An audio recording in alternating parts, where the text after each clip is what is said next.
All right, let's do this again. I want to welcome you to this beginning animal communication conference call. And the purpose of this call is to introduce you to the wonderful world of animal communication and to remind you that you too can talk to the animals. That horse that you see is my horse Shiloh. He's now an angel horse, but he's always been an advocate of people and animals communicating. Even when he was in the physical, he would just reach out to people as they were walking down the barn aisle, and he would get them to stop and to talk to him. He was just a genius at that. But what Shiloh said, and he said this when he was 17 years old, was to tell people not to limp along with their animal communication skills. Now is the time for people to really learn to talk to animals and to listen to us too. We have much to share. And like I said, Shiloh said that when he was 17 years old, and now as an angel horse, he is 25 years old. I have everyone on mute right now, but not to worry because you're going to get a chance to talk to later. There's going to be a question and answer session at the end. And feel free to add your questions and or your comments to the chat during our call tonight. And chat is found at the top of the screen in the right-hand corner under More. Also, I will be asking at times that you do answer some questions that I will be asking you by entering that information into the chat. So again, Shiloh and I welcome you to the wonderful world of animal communication.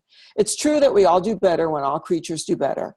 And what better way to experience this by connecting with animals in a deeper and more fundamental way, in a way that is their natural way of being, their natural way of expressing themselves.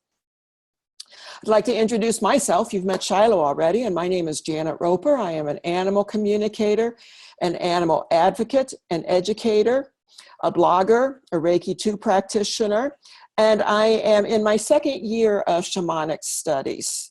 And my goal with the shamanic studies is to integrate that into the animal communication practice. And I've already started doing that to some extent, having finished the first year. But by the end of the second year, it's going to be just really a cool thing to integrate the shamanic practice and the animal communication. I have practiced officially animal communication for 15 plus years, but it's something that I've done all of my life, which I'm sure that everybody who is on the call tonight, it is something that they have done all of their life too.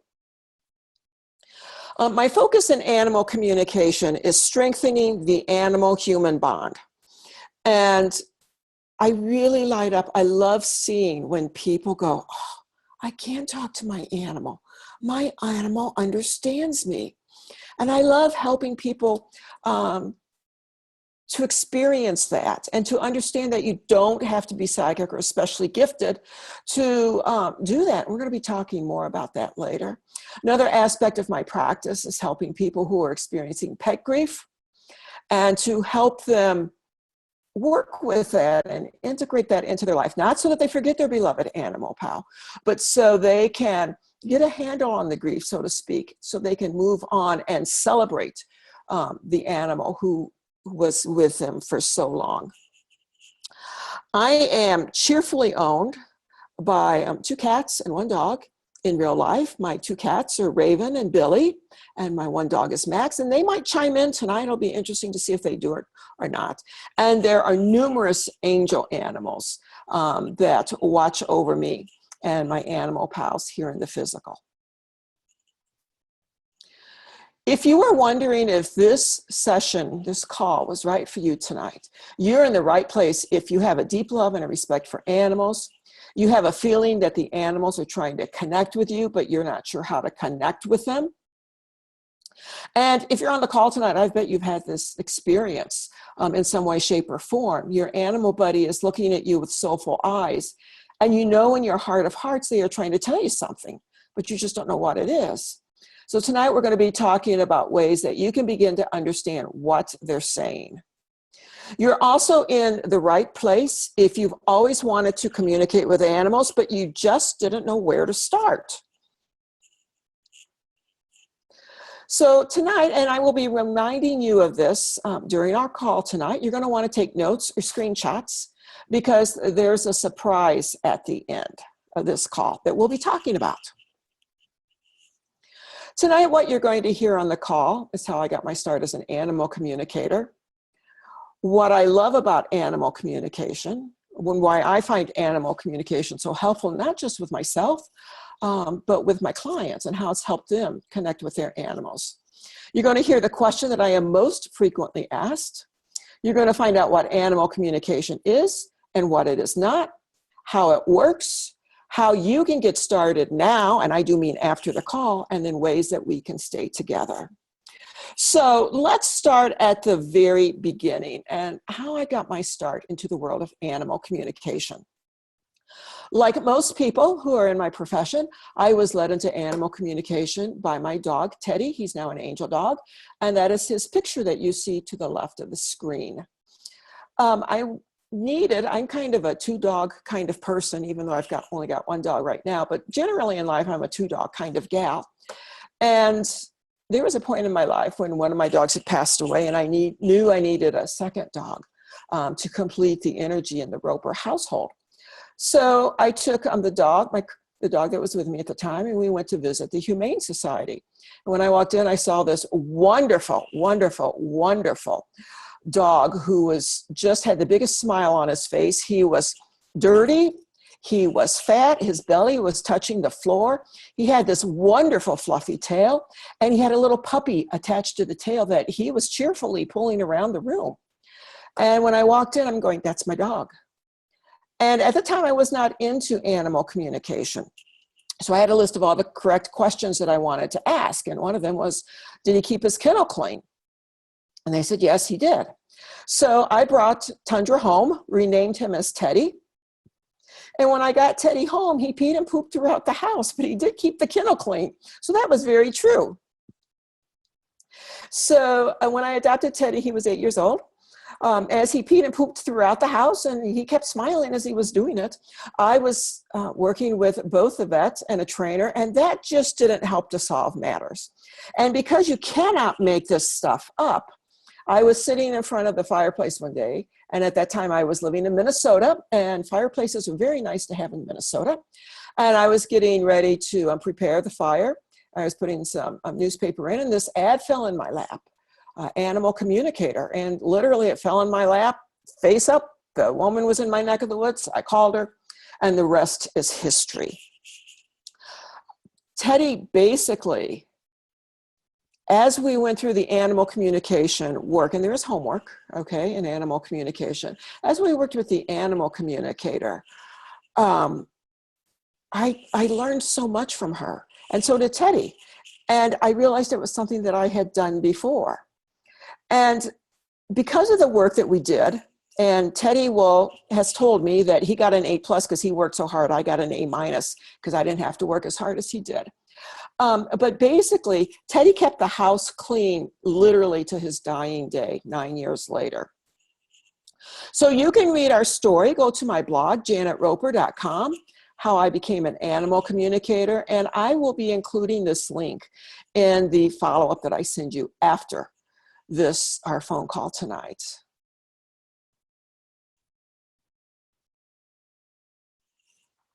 Now, some of the things that I love about animal communication, and I have to admit it was really difficult to narrow it down, what I love about animal communication. But some of the things that I love about animal communication is that every day as a communicator, I experience wonderful and amazing things happening between animals and humans when animal communication is used in practice. And I love how it really deepens the bond between animals and their humans, or I should say between humans and their animals, because the animals are already connected to us. It's up to us humans now to connect to the animals. I love how animal communication, how in witnessing when the person realizes they can connect with the animal, I love watching that light go off when they realize that they can connect with their beloved animal pal in a way they've never done before, and a way that is very deep and very profound. And I love witnessing what happens when people realize that animals can be our guides and our teachers when we are open to that. Sometimes, you know, when that cardinal flies into your yard, it's just a cardinal flying into your yard. But sometimes there's a message attached to that. And part of the wonderful thing about animal communication is knowing that we can connect to the animals in the wild and that we can discern when they have messages for us. And then I also love when people realize that they can connect with all animals, not only their own animal pals, but they can connect with the animals in the wild, they can connect with angel animals, and they can also connect with totem or spirit guide animals. So first off, who is already communicating with their pets? Just go ahead and type that in the chat and let me know. And then, as an animal communicator, people sometimes think I've stepped out into the woo-woo branch of life, especially if they're not tuned into their intuition. And I found this has happened many times when I've gone to networking events. Because you have to admit, at networking events, there's usually not a lot of animal communicators. You've got bankers, you've got attorneys, you've got people in insurance, you've got accountants, not a lot of animal communicators. So I have found it really handy when I go to a networking event to have a list of benefits of animal communication in the back of my mind. So when we start talking and people think I've gone on the woo-woo branch, I go, here are some real life benefits that people experience because of animal communication. And so I think one of the biggest things about the benefits of animal communication is you get to hear directly from your animal pal's point of view what's going on. You don't have to Google Fluffy or Rover symptoms to find out what may or may not be going on. You just have to tune into them and ask them for yourself, and boom, there's the answer. Another thing I like about animal communication, I really appreciate about animal communication, and why I find it so awesome, is that you can learn about potential health issues before they become a serious problem. Now, animal communication does not take the place of qualified medical care, but it's always good to know what's going on from the animal's perspective when you do take them in for vet visits. For instance, my horse Shiloh that you met earlier on in the conference, he always had weak legs, literally from day one when we got together. And when one of his legs would start to act up, he was very good about telling me about it, so I could get to the vet out to look at it before it became a serious problem. Reason number 3 why animal communication is so awesome is that it helps you discover possible explanations for behavioral problems. I can't tell you how many times I've been called out to a barn because the horse is, quote unquote, misbehaving and just won't listen to me. Upon talking to the horse, I find out that the rider is inadvertently giving faulty cues, or there's an issue in the way the tack is fitting the horse. Once adjustments are made, life is copacetic for both the horse and the rider. And how does it get better than that? Reason number 4 why I find animal communication so awesome is because it helps prepare the animal and their human family, as well as their animal siblings, in the death and the transition process. A few years ago, my dog Emmy and my cat Mitzi passed away within a few months of each other. And during that time, Emmy made it very clear that she wanted to pass at home. She didn't want to go to the vet. She wanted to be surrounded by her entire family. So when it was Emmy's time to pass on, I called the vet and we made an appointment for her to come out, her and a vet tech to come out that afternoon. And they helped Emmy pass away. And it was just beautiful. Difficult, yes. Very difficult, yes. But beautiful. Because Emmy was in her comfortable surroundings. She was in her home. She was in her favorite place to lay down. She had her siblings, her animal siblings with her. I was with her, and also her vet and her vet tech that she loved were with her. A couple of months later, my cat Mitzi made it just as clear that she wanted to go to the vet's office to pass over. This happened over a long holiday weekend when Mitzi started to, her body started to give out. And I explained to Mitzi, it's like, the vet's closed. And in the place we were living, it was hours to an emergency vet. So I would not have been able to take her into the emergency vet. So I explained to her that if she wanted to wait and pass in the vet's office, she would have to wait until after the holiday weekend was over. And she did. She hung on that entire weekend. Monday morning rolled around, 8 o'clock sharp. I called the vets, got an appointment, took Mitzi in, and Mitzi passed as she wanted to there at her vet's office. And probably, last but not least, the reason why animal communication is so gosh dang awesome is because it's the natural way that animals communicate. Eons ago, we would use our intuition also, but we lost that skill. It became atrophied. So we are now, and I'm very glad about this, we are now living in an age where we are beginning to remember that most innate form of communication, which is using our intuition. And how great is that? Now, just asking, and you can email this in to me, or let me know on Facebook, Janet Roper, or on the blog, which is janetroper.com. Of the 5 reasons I've shown you, which are the most exciting to you? Go ahead and type your answer in the chat. I'm not sure if I can see the chat. As a matter of fact, I can't right now, but hopefully towards the end of the call, I will be able to.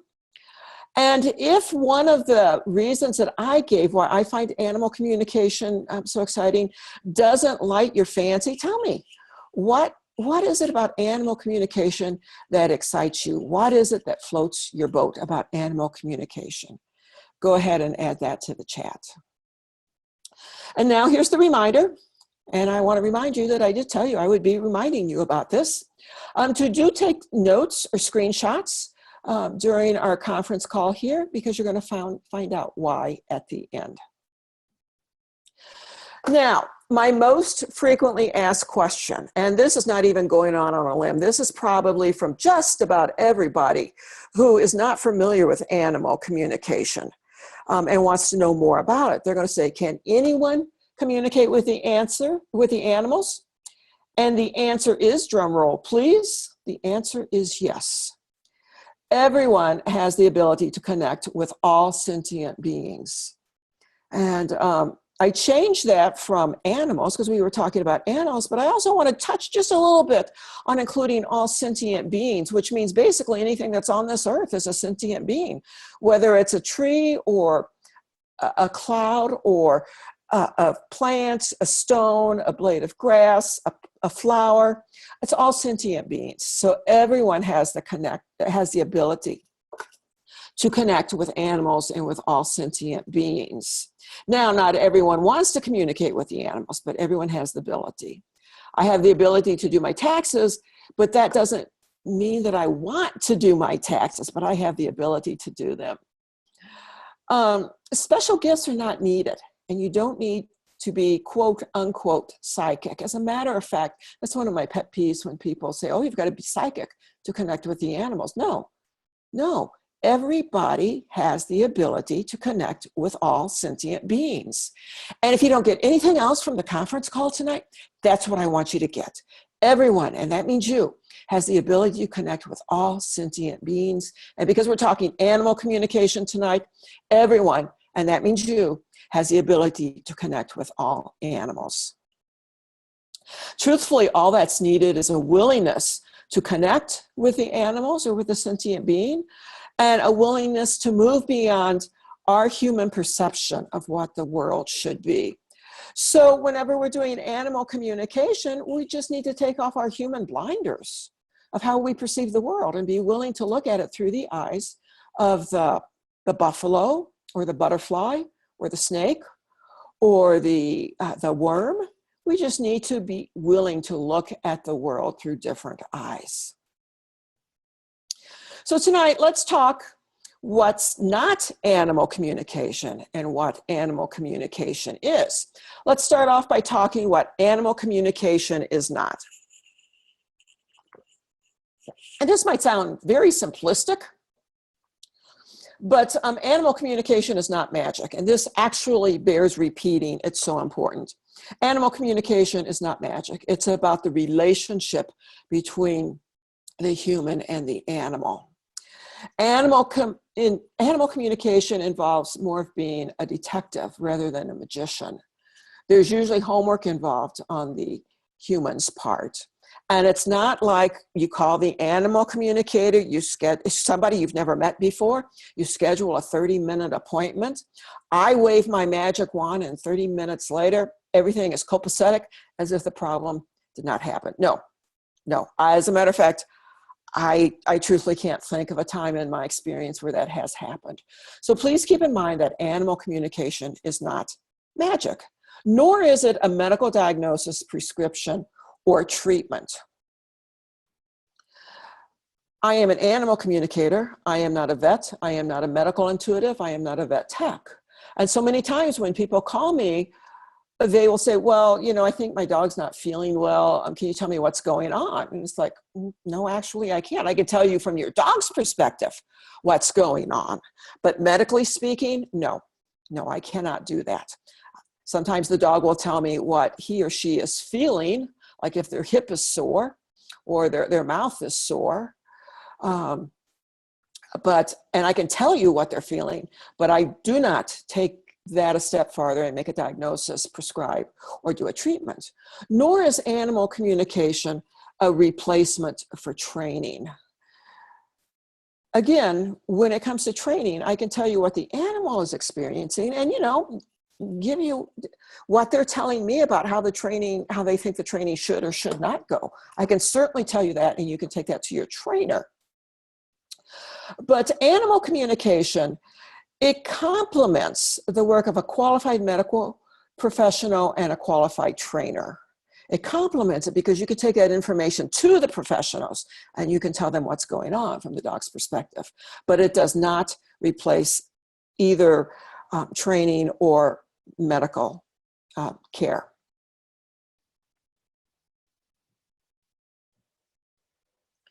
Now, what animal communication is, it's a natural way, and it's a very innate way to communicate with other sentient beings, with other animals, with the plants, with anything that is on the earth. It is a way of connecting to and developing a relationship with animals using your intuition. So when you're working with animal communication, when you're communicating with the animals, yes, you might be talking to them as I'm talking to you now, but they're not going to understand you as you are understanding me now. What happens is that the feelings and our expressions, what we're feeling behind the words is what goes through to the animal. So that is how our intuition is used. So that the words that we speak, the animals hear the feelings and the intent behind them. And through two-way conversation with the animal and through active listening, resolutions of problems are created and win-win solutions occur. And to me, that's what it's all about, is in our home with our family, we always want everything to be copacetic and harmonic and, everything is a win-win for everybody. Well, because we have different species living with us, that wish for a copacetic environment and a harmonic environment is not just with the humans, but it goes to all species. And that is what animal communication is and what it can help people do. How animal communication works, let's talk about that for a second. So when I'm connecting with an animal, I'm purposefully connecting with the animal. And when I say purposefully, it means I've got an intent behind it. I am actively listening to what's going on. And I am using my intuition and telepathy, which, I've said before, that's the age-old way of communicating with different species. Information is both sent and received through the senses. So when communicating with the animals, I usually send pictures to them, and I will also talk in words because I'm a very wordy person. But when the animals receive that, they are receiving, as I said before, the intent behind the picture and the intent behind the words. And when they are sending me information, sometimes I see pictures, sometimes I hear words.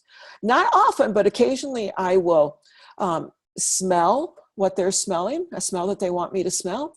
And a lot of times too, I will pick up on the physical. They will send me the physical feelings that they are experiencing or the emotional feelings that they are experiencing. And this information has an energetic essence to it, no matter how it comes through, whether it's through pictures, through words, through smells, through scents, through colors, through whatever. This information has an energetic essence to it that connects directly between the sender and the receiver. So the human and the animal. And the thing that's really cool about animal communication is barriers of time and space don't exist. So I can talk to the animal that's in the same room with me. The animal can be in the same block as I am, or the animal can be on the other side of the world. And frankly, that's the way it usually is with me. I am not practicing animal communication with the animal in front of me. But because there's no barriers of time and space, because we're traveling through our intuition, so to speak, you can communicate with an animal anywhere. And again, that goes with animals who are in the physical as well as angel animals. So type in the chat, and hopefully I'll be able to, as I said, be able to see the chat at the end. Do you think that animal communication is possible if it's broken down to practical steps? Practical, first you do this, first you do that, then you do that kind of thing. Do you think animal communication is possible? Well, the good news is I am going to be showing you what steps to take so that you can start communicating today. But before we go any farther, I just have to say that I love this picture of the cat coming down the stairs with all the plants, because you've got the animal for animal communication and you've got the plants for the sentient beings. And that is just a great picture to me. So yeah, I'm going to be showing you tonight on this call how that you can start communicating right after this call. But first of all, a couple of reminders, okay? And the first reminder is everyone, and that includes you, can connect and talk to the animals. And then the second reminder is, here it goes, another reminder. Remember to be taking those notes or screenshots during the call. It's a mystery, isn't it? And believe me, you're going to be finding out towards the end why I'm asking you to do this. So let's get started here about how to start connecting with the animals.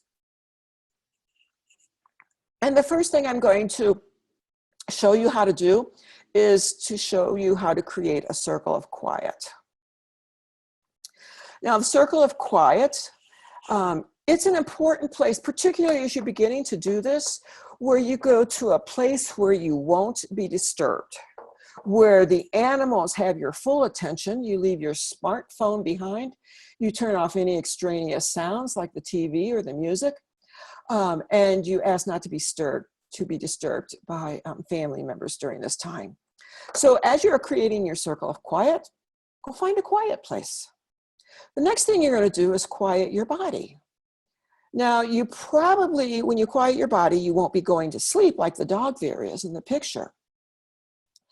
But you're going to quiet your body so that it's not, oh, I got to jump up and do this. Oh, I got to jump up and do that. Oh, I've got to go do this. And a good way to quiet your body is to focus on your breathing. If you don't already have a breathing technique that you use, I'm going to show you one real quick. And it's where you focus on your breathing. You inhale to the count of 3, hold your breath to the count of 3, and exhale to the count of 3. So inhale, 2, 3, hold, 2, 3, exhale, 2, 3. And as you start doing this, you will feel your body start to quiet down and to relax. Step number 3 is to quiet your mind, to get rid of monkey mind or the mind chatter. Now you're already in a quiet place and you've quieted your body. So you're already on a good start to quieting your mind.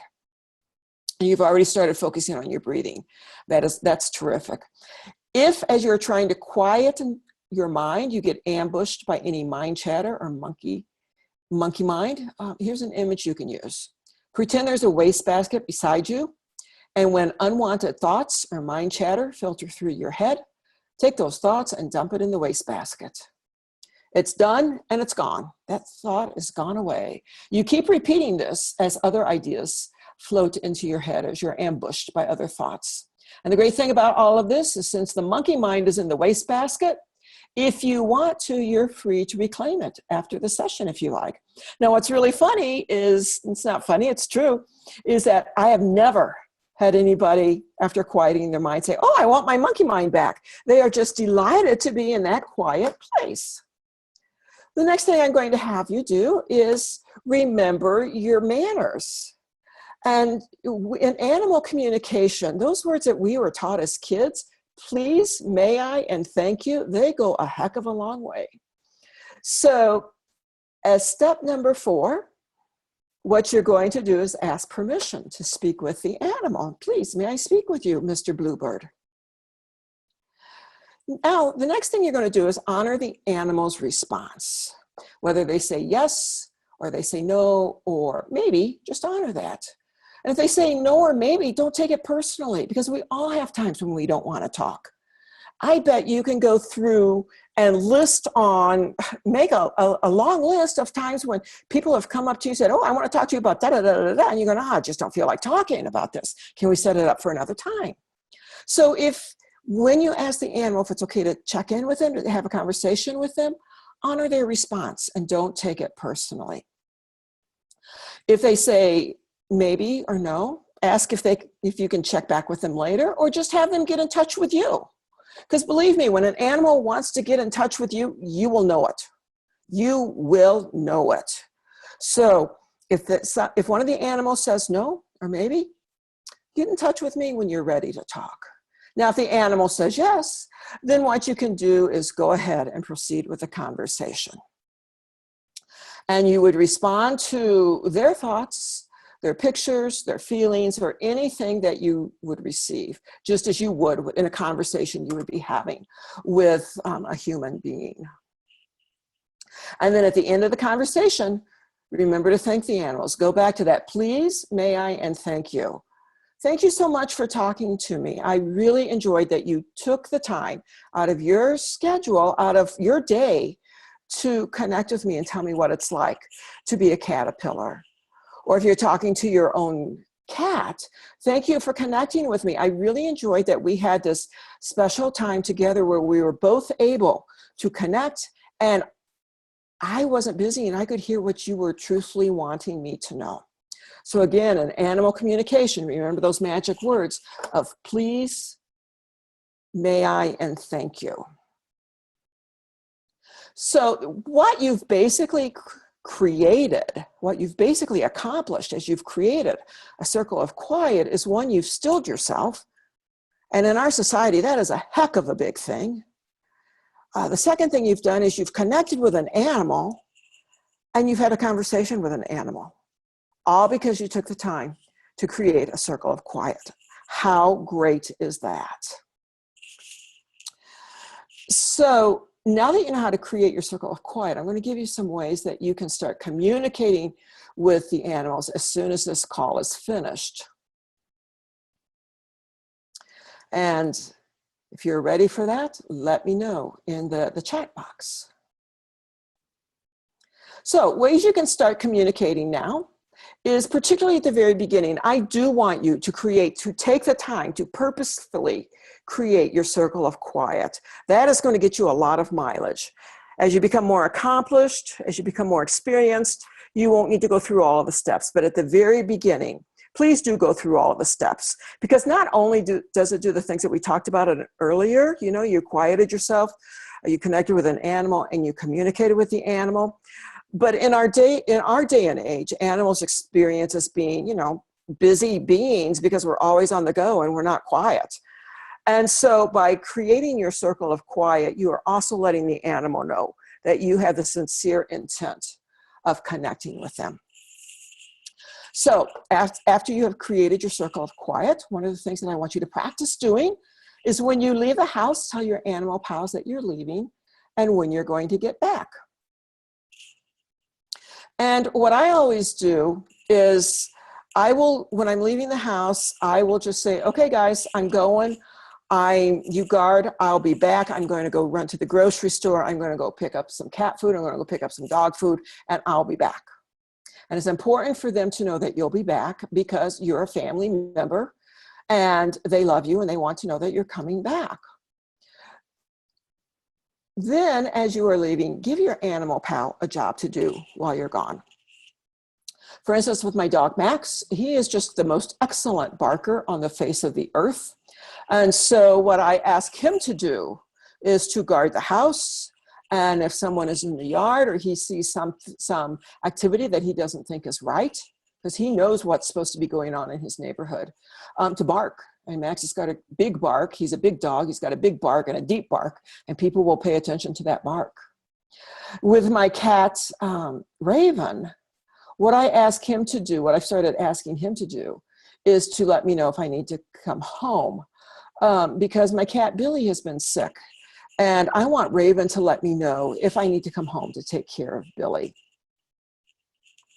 So whatever your animal pal loves to do, give them that as a job to do while you're gone. Now experiment. Instead of using words, experiment with sending your buddy pictures or thoughts about what you want them to do while you're gone. So with Raven, what I send him the picture of is him watching my cat Billy, and then if Billy's not feeling well, I need to come home, Raven just sends that picture to me. With my dog Max, I send him the picture of him looking out his bark window, which he dearly loves, which literally runs one side of the house, to be looking out that window and to bark if anything's gone out of the ordinary. We humans tend to use words, but sometimes words can get in the way in communication, particularly when we're starting. So go ahead and experiment with just sending a picture to your animal pals of what you want them to do. Now, when you return, make sure that you ask them how things went. And then pay attention.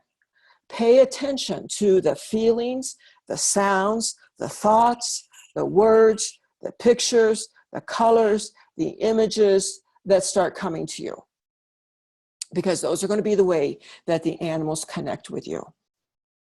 And then when you start receiving those images or those pictures or those words or that music or however they are communicating to you, trust, trust, trust, and then trust some more that what you received is from the animals. One of the things that's really helped me when it comes to this, to trusting the information I receive from the animals, is out of all of the millions and billions of ideas, thoughts, pictures, etc., that could come to me, why did that one thought, why did that one picture come to me now? Okay, so we're going to be getting to questions and answers shortly. But first of all, there's that reminder again about taking those notes and those screenshots. And I bet you're thinking, oh my gosh, Janet, are you done talking about that? Well, no, actually, I've just started. Because what it is, it's a thank you for being on tonight's call. So for being on tonight's call, what I'm asking you to do is to email me a picture of your notes, or to send me a picture of the screenshot that you took. Or, you know, if you didn't take pictures of your notes, just send me like some of the notes that you took, some of the notes that you took from our conference call tonight. So to send those to me at janet@janetroper.com, and everyone who does that will get one free question to ask about your animal pal, whether they are alive or deceased. And that is my thanks to you for being on this call tonight. And I will be sending you this information in the follow-up.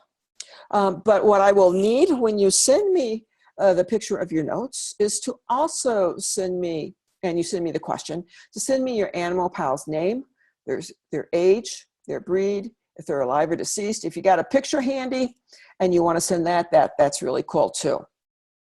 So send all that information to janet@janetroper.com no later than tomorrow evening at midnight Eastern time to take advantage of this. So I hope you've enjoyed this call. And I hope that you are realizing and that you've discovered how much you're already communicating with the animals and how animal communication can transform your life into a different state of being.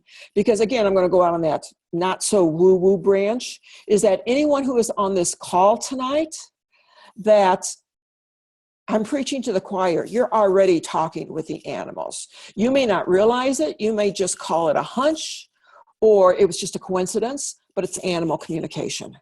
And I want to witness that for you. And I want to verify that for you, that when you get those hunches, when you get those gut feelings, when you experience those synchronicities or those coincidences, it is animal communication. So I'm hoping that we'll stay connected, because we who love animals and love talking to animals, I mean, we need to stay connected. We're birds of a feather, so to speak. I'm really looking forward to hearing how it goes for you as you practice communicating with your animals, with creating your circle of quiet, and with talking to them, giving them jobs to do as you leave the house. And when you return, you talk to them and see how things went. So remember to email me your notes or screenshots of the conference call tonight. Email it to Janet at janetroper.com, and you will receive one question about your animal pal. Other ways that we can stay connected are to join me on Facebook at Janet Roper, Animal Communicator and Educator. And I will be sending you the link for that in our follow-up tonight. And then another way that we can stay connected is through the classes that I teach in animal communication, because believe me, folks, there was a lot of information in tonight's call, and it wasn't even the tip of the iceberg. It was not the tip of the iceberg. So to go deeper and to learn more about animal communication, I invite you to sign up for one of my 4-week online beginning animal communication classes. And they start each month. And you can just watch at janetroper.com to see when the next class is. The next class starts the first Thursday in March, and I think it's 2 o'clock in the afternoon, Mountain Time. And then the second session of it starts the first Tuesday of the month at 7 p.m. Mountain Time. And when you sign up for the class, what you're going to be doing, what you're going to be learning in the class is, first of all, I am not the only teacher. Because if you're taking an animal communication class, it's important that you learn from the animals. So my horse, Angel Horse Shiloh, and Cat Raven are also co-teachers. Some of the things that we cover are the code of ethics for interspecies communicators, because when you're connecting, when you're in a relationship with humans, okay, it can get kind of tricky. And it always behooves us to remember our manners. Like I said, please, thank you, and may I. With different species, with interspecies communication, it can get a little bit trickier. So we'll talk about a code of ethics. We're going to talk about honoring your intuitive abilities, because we all have them, but we don't necessarily honor them. We're going to talk about how to actively listen, not just to hear what comes in, but to actively listen and take that information in. We also talk about brainwaves and animal communication, because when we go into that circle of quiet, we've actually, as we talked a little bit about tonight, we've left the monkey mind behind, and we are in a different brainwave than we are in the ordinary of our life. So we'll be talking about brainwaves and how that affects animal communication. You will learn how to validate the information that you receive from the animals, because sometimes you can get information, it's like, oh my gosh, did I have bad chicken to eat last night? And am I just making this thing up? But there are ways that you can validate the information that goes beyond trusting the information. Trusting is the first step, but then validating is the second step.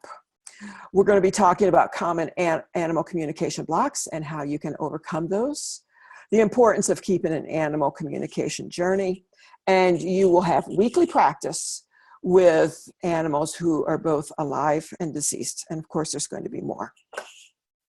Now, what people are saying about my class is that in working with me and Shiloh and the other animal companions, because in class, we also have volunteers. So yes, you work with Shiloh. Yes, you work with Raven. Yes, you'll be working with some animals, specific animals, but there will also be volunteers who will come in week to week so that you can practice with them. So in working with Janet Scheidel and the other animal companions in our group was profound and fun. I feel more connected to my intuition in general and so appreciative of the new understanding I have about the valuable wisdom animals want to share with us if we would just stop and listen. And bonus, I now have an ongoing team of animals to connect with whenever I need or want to, as long as they are in agreement when I ask. Some of the takeaways from the class is that you're going to be communicating with animals, okay? Just like you learned in creating your circle of quiet tonight, how you learned to do that. Take it a step farther, and in that circle of quiet, you start communicating with the animals. In class, I will give you immediate feedback on the exercises that we do. You'll get immediate feedback on the homework, because yes, I am a teacher. That's actually what my degree is in, and I am a teacher, and you will have homework. And you will feel more confident in your intuitive and communicative skills. You're also going to receive the newly updated 2017 ebook version, Living Your Dream, Communicating with the Animals in Your Life, the class syllabus. You will have access to the private Facebook page and access to the recorded calls. The class, the 4-week class, which runs for an hour and a half, is usually $297, but because you're on tonight's call, your cost is only $252.45 when you use the code ACROCKS317. That coupon code for the class is ACROCKS317, and that saves you $44.55. Now, the code for this expires Sunday night, February 26th at midnight Eastern Time. And you can go to janetroper.com/classes and you can register there. I will also be sending you a direct link and the code whenever I send you the information, the follow-up from tonight's call. So, are there any questions? Okay, let's go here. Are there any questions that you have for me?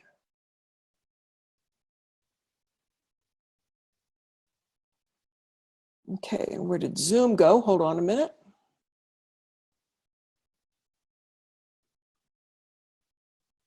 I lost Zoom. This is not good. Hello, Zoom. Okay. Let me get back to the questions. So since I'm having technical difficulties, there we go. Since I am having technical difficulties, what I'm going to ask you to do is to email me any questions that you might have about animal communication, about signing up for the class, about the benefits of taking the class, and I will get that to you. So I thank you so much for being on tonight's call and for joining me in this wonderful world of animal communication. Stay tuned because I will be sending you the follow-up to tonight's call, which will include the recording. It will include the coupon code for the animal communication classes that are coming up, and it will also send you the information about sending in one free question that I will answer regarding your animal pal, whether they are alive or deceased. I will be sending you information on that. So thank you so much for being on tonight's call, and thank you for being in the wonderful world of animal communication. Take good care.